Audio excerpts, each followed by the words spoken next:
Well, we'll begin. I'm going to call this meeting to order. Welcome to Utah State Board of Education's board meeting. I'm going to read the statement for electronic meeting. As authorized by Utah Code 52-4-207, this meeting is being held electronically with an anchor location to reduce the risk to health and safety from COVID-19 by limiting in-person participation. Again, this meeting is recorded and is streaming. The streaming's up starting at 9 o'clock. Okay, we're going to go to roll call.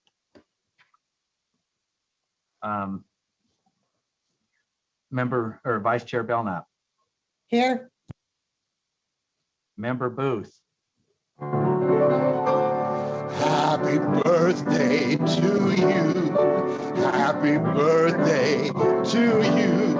Happy birthday, Miss Laura. Happy birthday to you. Happy birthday, Miss Laura. Thank you. I think Randy's here. I'm going to count that as a present and here, including the beautiful piano. Okay, Member Cannon.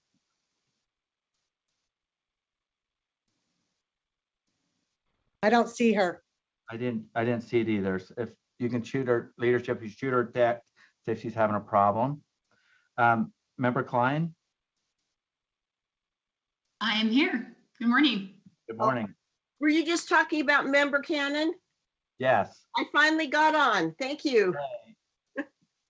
Well, welcome. Vice Chair Davis. Present. Member Earl. Happy birthday, Laura. Member Hanson. Good morning. Member Hart. Here.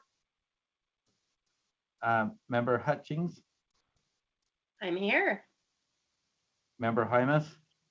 Here. Member Lear.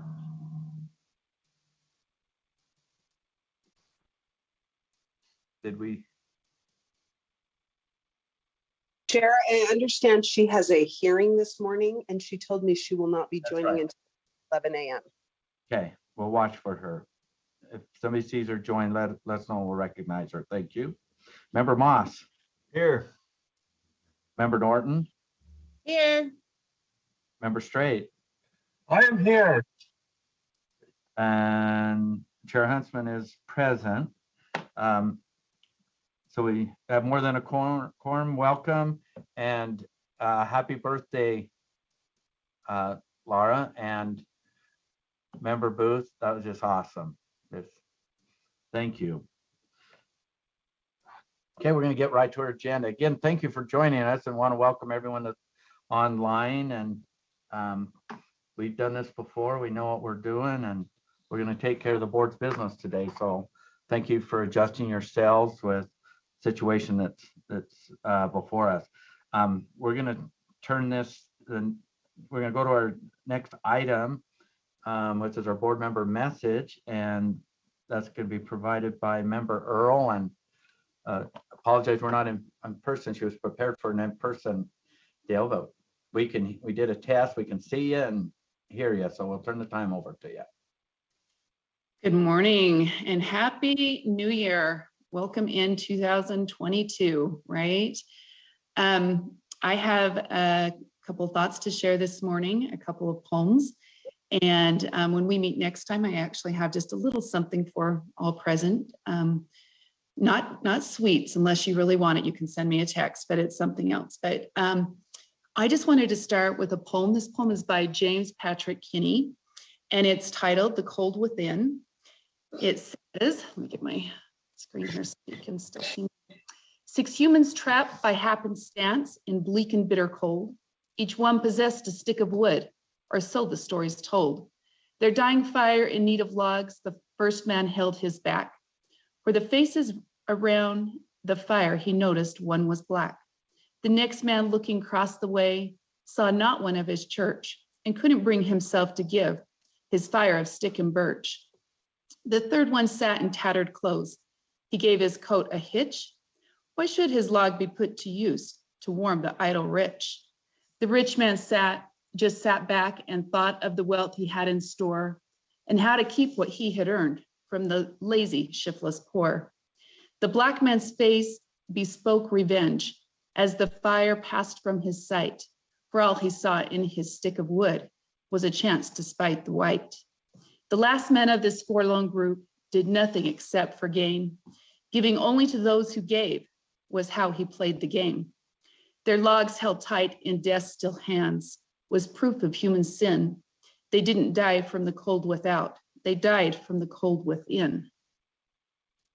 James Patrick Kinney's poem was an example of what he witnessed during the rise of the civil rights movement. Humanity is replete with examples of individuals and groups who focus more on pride and self-awareness and blindness to the needs of others. May we not be satisfied with divisive messages of the day, those that divide in the name of justice or in the name of mercy, force and coerce false tolerance and compassion on others. A few years ago, my sister was dissatisfied with the thought of leaving us to focus on the cold within.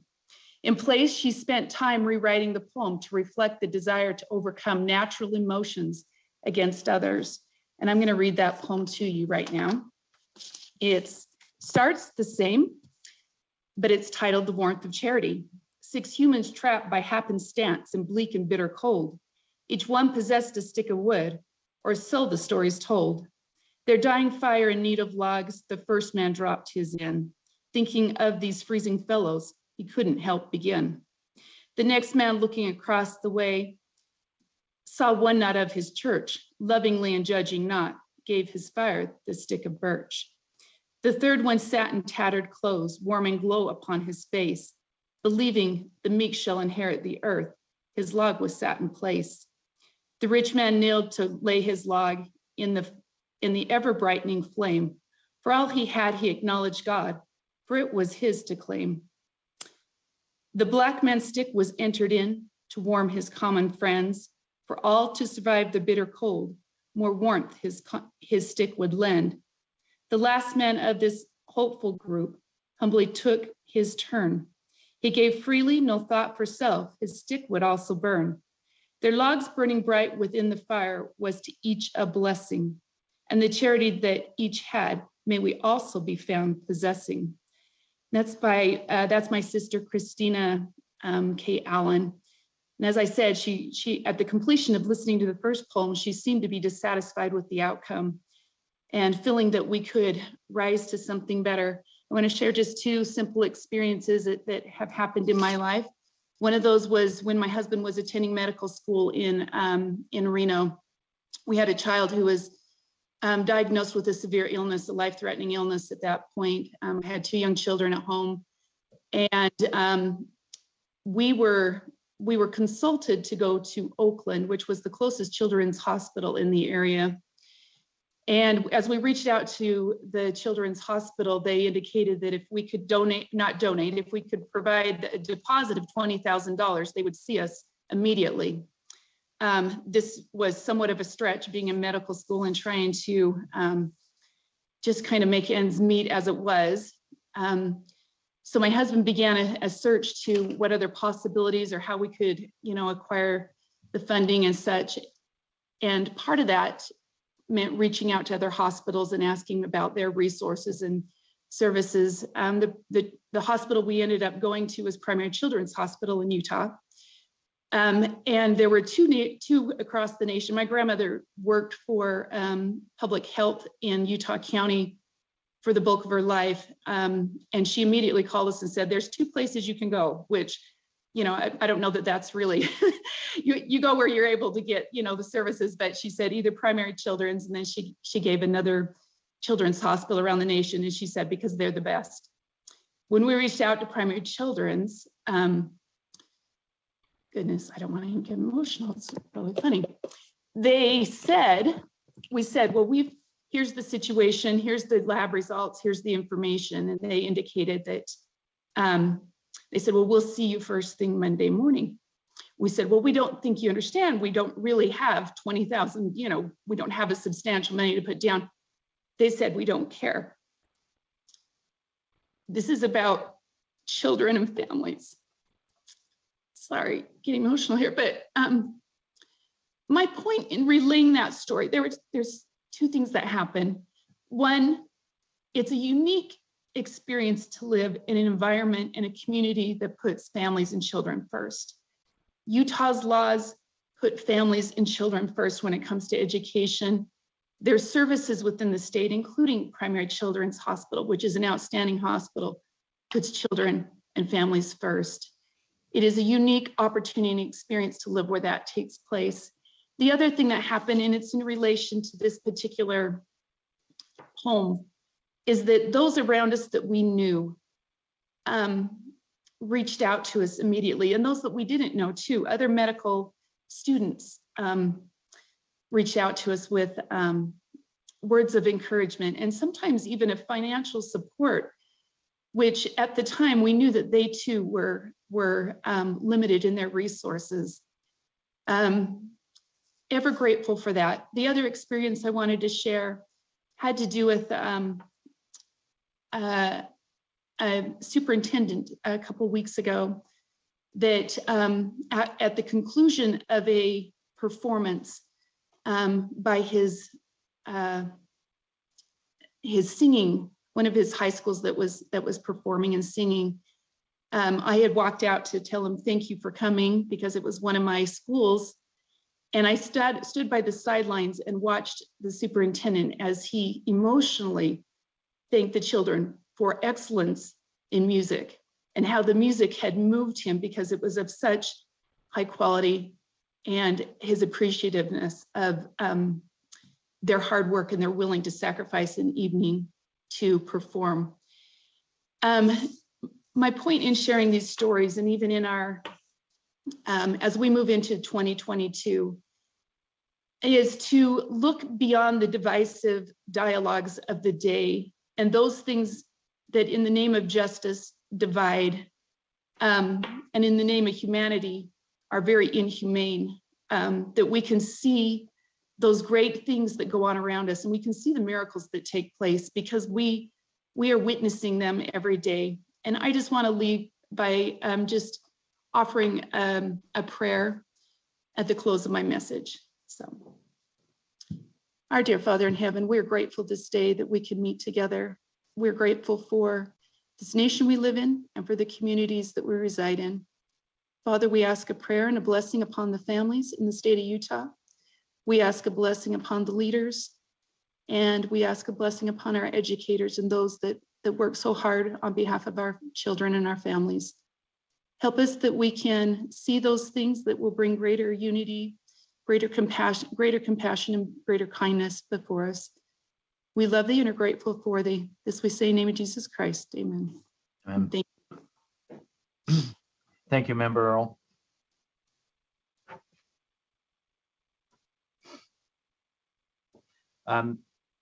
Next, we'll go to our education highlight. Jeff Van Holten, our Director of Public Affairs. Are you going to lead this presentation?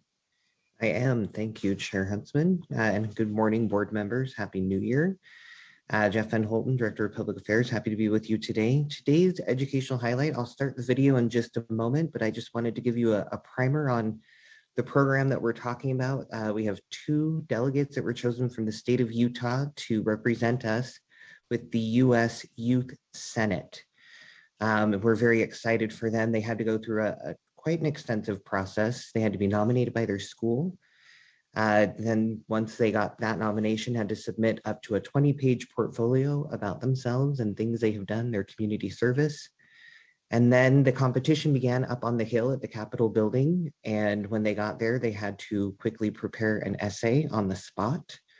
And then while that was being rated, they were sent to round tables where they were given a topic they drew out of a hat, and they had to give a speech on the spot about the topic that they had drawn.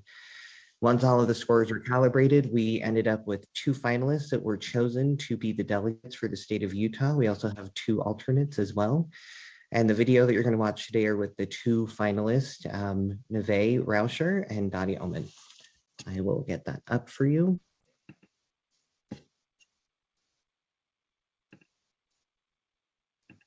Welcome, board members. So happy.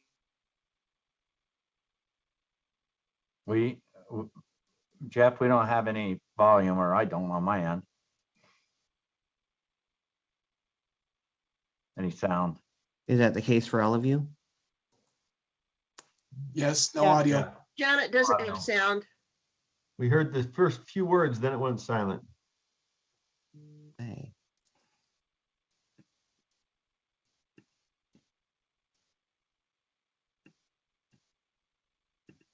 Welcome, board members. So happy to be here with you all today. Today with me, I have Neve Rauscher and Lost it again.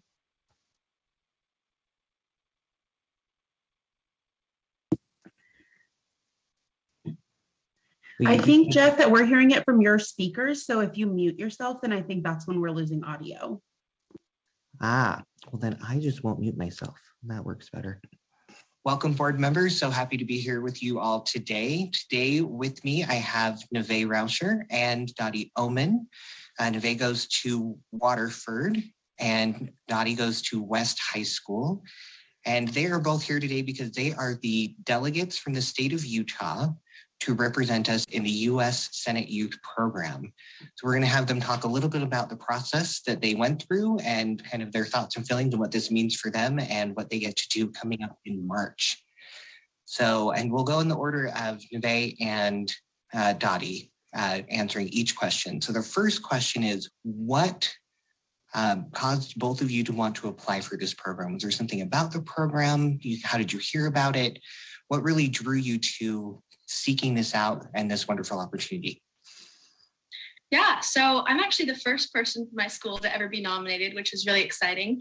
But when I first heard about this program, I was so excited. So I've always been pretty interested in politics and studying government. And I think it might have started when Hamilton first came out or when I was watching Parks and Rec. But for as long as I can remember, I've always wanted to go into public office. And then being able to have that like firsthand experience in public service and to meet all these really influential people is why I pretty much jumped at this opportunity. And I think the past 2 years I've been a captain for the debate and the ethics team. And I think through that, I've really gotten an appreciation for, not just forming an argument, but trying to make your case strong and then also focusing on what you're passionate about and focusing on civil discourse, especially since politics right now are super divided. And I've always felt pretty connected to my community and I've always looked for ways to kind of help and get more involved, which is why this opportunity seems so cool. I mean, obviously that's not the only reason I applied. I mean, just from looking at the past programs and there's like pictures of like delegates shaking hand with the president and meeting state senators. So it just looks so cool. And I was super excited to apply. Great. Dottie. Well, I think that, so I was first granted the privilege of learning about this opportunity by our office secretary. So West High School hadn't been part of the program for a really long time. And I think our first student that we nominated was maybe 4 or 5 years ago. And so since then, it's been a big school event to kind of work with these students and help them build their portfolios.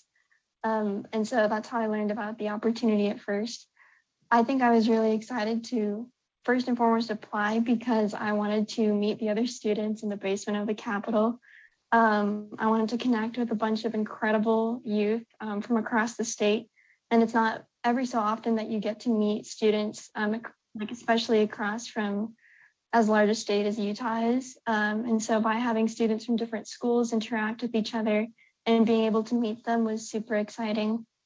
Obviously, as Neve said, I think that there's a lot of really cool opportunities of being able to meet your elected officials. And I think a lot of times as students, we think that, our government is far away from us, but this opportunity gives you the chance to be really up close and really in the Capitol, speaking with these people who we kind of think of as, maybe a little bit more distanced from the community, but this opportunity really shows us that our elected officials are part of our community, and it gives us that chance to establish that connection as students.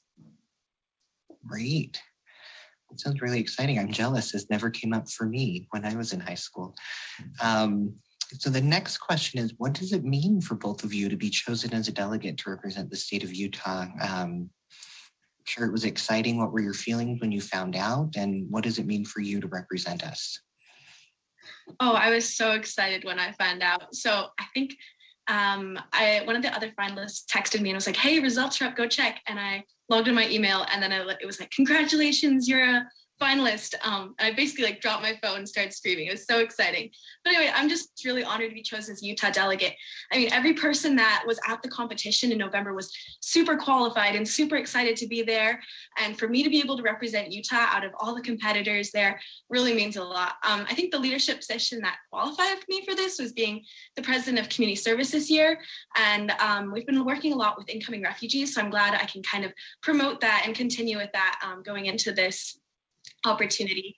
And I think also this is just a once in a lifetime opportunity for me to, talk with senators about topics that are really relevant right now, especially to my generation and especially to Utah.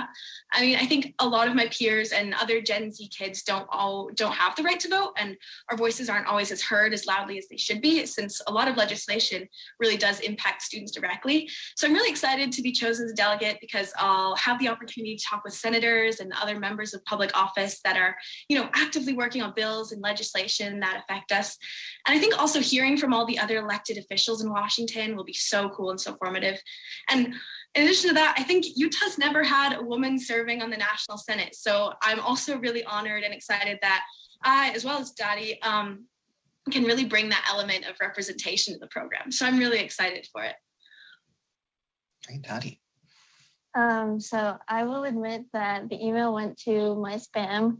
So everybody was finding out, and I was like, oh, I didn't get it. That's fine. And then, I think I only found out 2 days later after they were released, because I really thought it was in spam. And then it was in spam, but I thought, I just didn't get it. And so I wasn't notified. But then I think I got a Goodreads notification or something. And I was like, okay, I'll check that spam inbox. And it was there. So that was definitely very surprising. And I was really excited. And, students not being able to vote is actually my jam. I helped draft a bill in the legislature last year under the title of House Bill 338, School District Voter Eligibility Amendments, which I'm pretty sure the board has heard from me before on, to allow local school districts to have the choice on whether or not they'd like to allow 16, 17-year-olds to vote in local school board races. It was definitely a very eye-opening endeavor, but mostly I was really proud to be able to represent the students who I served on the Salt Lake City Board of Education, and to let their voices really be heard beyond just our local school board, beyond our schools, into the Capitol. And hopefully this opportunity will give me the privilege and honor of being able to represent those very same students, not just at the Utah Capitol, not just at my school board, not just at our schools, but hopefully at the United States federal Capitol, where they deserve to be heard. Great. Future is bright. I love having these moments to talk to students such as both of you. So my last question for both of you is, what are you looking forward to most during Washington Week? And will it be virtual or will it be in person? Have they told you? It's going to be virtual this year. Okay. So yeah, Washington from our bedrooms. But yeah, I'm super excited. I'm looking forward to so many different things. So we're gonna have the opportunity to meet and hear from justices of the Supreme Court. We're gonna be able to meet our senators. So I don't know, shake hands with Mike Lee and Mitt Romney. We're gonna be able to meet the president and other really influential elected officials. So I think it'll be really inspiring to hear their stories and hear what they're currently working on and what their jobs fully entail. I'm also really excited to meet the other delegates. So we've been kind of communicating over group chats and online and talking about, I don't know, different things about current movements in our states and how our schools have been handling COVID or other current events or stuff we're passionate about. And then we've also just been bonding over how rough the college application process is going. So I think I'm equally excited to also get to know my fellow delegates. I think they're all so cool and they're all really involved in their communities and super passionate. And I think we're all kind of the people that are looking to go into public service and leadership positions and government in the future. So I think it'll be really exciting to collaborate with them during Washington Week and also meet all the politicians up in Washington. Great, Dottie. Probably the same. I'm really excited to meet elected officials and be able to hear about their own perspectives and their own feelings especially what it takes to kind of bring policy across the finish line. I think that's something that's really interesting and kind of a perspective that we often don't get to hear about. So hopefully I'll gather some insight. I also think I'm very, very excited to meet the delegates face to face, whether that's on a screen. I probably won't get to have that actual handshake with Senator Lee and Senator Romney. Maybe it'll be a high five, we'll see. But, I think I'm really excited to meet the other student delegates because the program is modeled after the Senate. You have 100 students, 2 from each state, and how valuable would it be to meet with students from different states from across the country with different perspectives? I think that's such a wealth of knowledge. And I'm really looking forward to being able to meet those students and make new friends for sure. Great. Well, this is exciting. We are so excited for both of you to be representing the great state of Utah. You will do us very proud. Thank you so much for joining us today. And thank you, board members. This concludes our educational highlight for the month. Thank you. Thank you. Hey, Jeff, thank you very much for putting that video together. And it's amazing what we're doing with technology, and we're going to have 2 awesome ambassadors representing our state. Hopefully they have a great experience.